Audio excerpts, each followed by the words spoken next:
जवाब मिलेगा और मुंह तोड़ मिलेगा।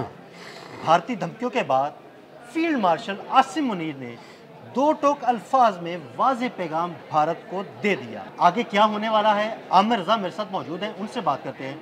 आमिर भाई, भारत की जानिब से गुज़िश्ता 2-3 रोज़ से बड़ी धमकियां दी जा रही थी, लेकिन अब फील्ड मार्शल आसिम मुनीर ने बड़े वाज़ेह अल्फाज में दो टोक पैगाम भारत तक पहुंचाया है। देखिए, पहली बात तो यह है कि जब शेर दहाड़ता है तो जंगल के जो गीदड़ हैं, जो लगड़ बगड़ हैं, वो इधर उधर हो जाते कहते हैं। ये तयशुदा हकीकत है और यही हुआ। कल हमारे अस्करी जो है तमाम कोर कमांडर्स, उनकी मीटिंग थी और उसका जो अलामिया बाहर आया निकल कर कि every new normal responded by the new normal, यानी हर नए नॉर्मल से मुराद ये है कि हर एक ऐसे नए एक्ट का, ये फौजी लैंग्वेज है, बिल्कुल का जवाब नए तरीके से दिया जाएगा। और ये एक ऐसा जवाब है जिसने अब तक तमाम सियासी चूहों को, जो भारतीय थे, जो बहुत बोल रहे थे, दोबारा बिलों में घुसा दिया है। अच्छा, ये बात अगर मैं कहूँ तो शायद आप लोग समझेंगे कि हम पाकिस्तानी हैं, कुब्बल वतनी है, इस तरह की चीज़ें हैं। अब आपको मैं एक बताता हूँ एक व्लॉग जो कि अब से कुछ घंटे पहले जो है फोर्स मैगज़ीन के चीफ एडिटर जो हैं परवीन सहानी, उन्होंने किया है और उसमें उन्होंने तारीख बयान की है और उन्होंने तारीख बयान की है विल टू फाइट की। ये बड़ी बात है कि आपका दुश्मन के अंदर बैठा हुआ एक ऐसा बंदा जो खुद फौज का हिस्सा रहा, अब फोर्स मैगज़ीन जो कि बिलाशुबा एक अस्करी मैगज़ीन है, उस पर उसका चीफ एडिटर है, उसने इस व्लॉग के अंदर बताया है कि 90 से लेकर आज के दिन तक भारतीय सेना या भारतीय फ़ौज के अंदर विल टू फाइट नहीं है।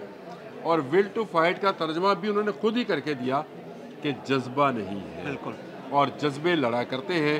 उन्होंने कहा कि मैं आपसे बात नहीं करूंगा, आप ना कारगिल पर ना कश्मीर पर, मैं मोदी के द्वार की बात कर लेता हूं। लेकिन कारगिल का भी उन्होंने कहा कि अगर मैं वो भी स्टोरी खोलूं तो आपको समझ आएगी कि भारतीय फ़ौज कहां कहां भागी थी। बिल्कुल। लेकिन उन्होंने कहा चले मैं उसकी बात नहीं करता हूं, मैं लेकर आता हूं इस मुद्दे पर कि जब से मोदी आए हैं 2016 में इन्होंने एक ऑपरेशन किया और ऑपरेशन का इन्होंने नाम दिया। वो उसका तरीकाकार ये था कि ये सरहद के अंदर घुसते थे और सिविलियन आबादी को निशाना बनाकर भागते थे।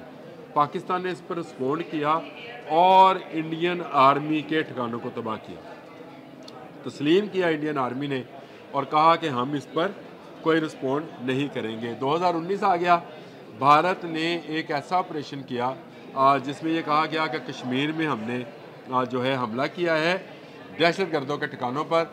ये सिविलियन आबादी पर ठिकानों पर हमला था। पाकिस्तान ने इसका रिस्पॉन्ड दिया। अभी वो जो अभिनंदन था गिरफ्तार हुआ, जहाज़ हमने गिरा लिया और उसके बाद कहा कि पाकिस्तान ने इसके बदले में जो रिस्पॉन्ड किया, अच्छा खासा नुकसान हुआ भारतीय फ़ौज का, लेकिन उसमें विल टू फाइट नहीं थी कि वो इस जंग को आगे बढ़ा सके।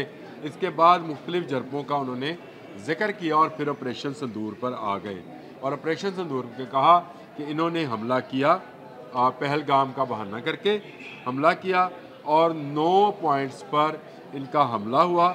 लेकिन इसका जो रिस्पॉन्ड आया वो ऐसा था कि उसका जवाब भारत के पास नहीं था। अगर भारत अगर हमला कर रहा था तो ये पाकिस्तान से ये हरगिज़ ना कहता कि हम जंग जारी नहीं रख सकते हैं। उन्होंने उस मुद्दे का भी खुलासा किया जिसके बारे में ये कहा जाता है कि अमेरिका के पास कौन गया था। उन्होंने बताया कि भारतीय वज़ीर ख़ारजा ने रब्ता किया था मार्को रूबियो से और उन्होंने पूछा कि मैं पूछता हूँ भारतीय गवर्नमेंट से कि पाकिस्तान ने तो रब्ता नहीं किया था, आपने क्यों रब्ता किया था, आप उसको तफसील क्यों बताना चाह रहे थे, आप इस बात का जवाब आवाम को क्यों नहीं दे रहे थे। ये मैं नहीं कह रहा हूँ, इस वक्त एक बड़े जर्नलिस्ट, एक बड़े दिफाई तजियाकार, एक बड़ा फौजी अफसर जो कि रिटायर्ड है, वो ये बात कर रहा है अपने व्लॉग के अंदर। और उसने एक और बात भी की है, उसने कहा कि भारत कभी पाकिस्तान को शिकस्त नहीं दे पाएगा इंशाल्लाह। और ये बड़ी बात थी। ये वो ललकार जो कल हमने न्यू नॉर्मल जो है उसके हवाले से की थी कि अगर आप कोई नई जो है जंग मुसल्लत करेंगे तो फिर आपको नए तरीके से जवाब दिया जाएगा।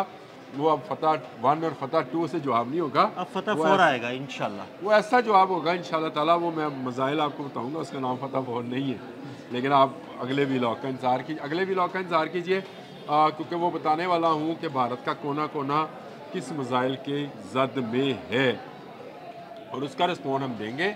लेकिन इस वक्त जो बात हो रही है कि कल जब हमारे आर्मी चीफ और उनके साथ साथ तमाम कोर कमांडर्स की मीटिंग हुई और उसका जो एलामिया जारी किया गया, जिसमें कहा गया कि भारत की इश्तियाल अंगेज़ी का जवाब जो है भरपूर तरीके से दिया जाएगा। ये एक ऐसी बात थी जिससे भारतीय तमाम दिफाई तजियाकार, भारतीय मीडिया कांप गए हैं। कांप इसलिए गए हैं कि उन्होंने पूरी तारीख बयान कर दी कि कब कब पाकिस्तान की फ़ौज जो है उसने भारत की फ़ौज का सामना किया है। वैसे उन्होंने कतर का भी जिक्र किया है, लेकिन उन्होंने कहा कि उस वक्त आवाम वहाँ पे मशरक़ी पाकिस्तान में और मगरबी पाकिस्तान पर तो हम उस वक्त भी कुछ नहीं कर पाए थे, क्योंकि मगरबी पाकिस्तान में तमाम की तमाम फोर्स जो थी वो मौजूद थी और हम यहाँ पर हमला नहीं कर पा रहे थे। 65 का भी जिक्र है, लेकिन 90 से लेकर आज तक उन्होंने कहा कि हमने हमेशा जो है विल टू फाइट नहीं दिखाई है। उन्होंने अपने आर्मी चीफ के उस बयान को लेकर ये सारा मुद्दा शुरू किया। अपने आर्मी चीफ का उन्होंने जिक्र किया, जिन्होंने ये कहा था कि ऑपरेशन सिंदूर 1.0 को जो है उससे ज़्यादा तैयारी के साथ जाएगा। तो इस पर उन्होंने उसकी खिल्ली उड़ाई। उन्होंने इस बात का भी मजाक उड़ाया, उनके वज़ीर-ए-आज़म नरेंद्र मोदी साहब, उन्होंने इस ऑपरेशन का नाम रखा, इसका मतलब है उनकी पूरी इन्वॉल्वमेंट थी और उनकी फ़ौज और अस्करी जंगों के हवाले से ऐसा सिर्फ है तजर्बा कि उन्होंने कहा कि अगर बादल हो तो जहाज़ नजर नहीं आएंगे। अब जब आपके पास एक ऐसा वज़ीर आज़म हो जो एक जंग लड़ना चाह रहा है, लेकिन उसका अपना इल्म और अपना नॉलेज जंग के बारे में ये हो कि बादल होंगे तो जहाज़ नज़र नहीं आएंगे या मिसाइल नज़र नहीं आएंगे, बेहतरीन मौका होगा। ये मोदी साहब ने बयान दिया था कि आपको याद है, और ये बयान उन्होंने खड़े होकर मुक्का लहरा कर दिया था कि बादल होंगे तो हम हमला करेंगे। ये अगर वज़ीर आज़म की सोच है तो फिर उसको जवाब तो पाकिस्तान फ़ौज ने वैसा ही दिया था, और ये जवाब मिलने के बाद आज जो है देखने वाला है भारतीय मीडिया, देखने वाले हैं भारतीय व्लॉगर्स, तमाम के तमाम अपनी फ़ौज के हवाले से और उनकी तैयारियों के हवाले से उनका मजाक उड़ा रहे हैं। उनका आपके पास कैपेसिटी और कैपेबिलिटी ही नहीं है, ये लफ्ज़ बोले हैं, बिल्कुल आपकी कैपेसिटी और कैपेबिलिटी ही नहीं है कि आप पाकिस्तान की सेना, पाकिस्तान की फ़ौज, पाक फ़ौज के सामने खड़े हो सकें।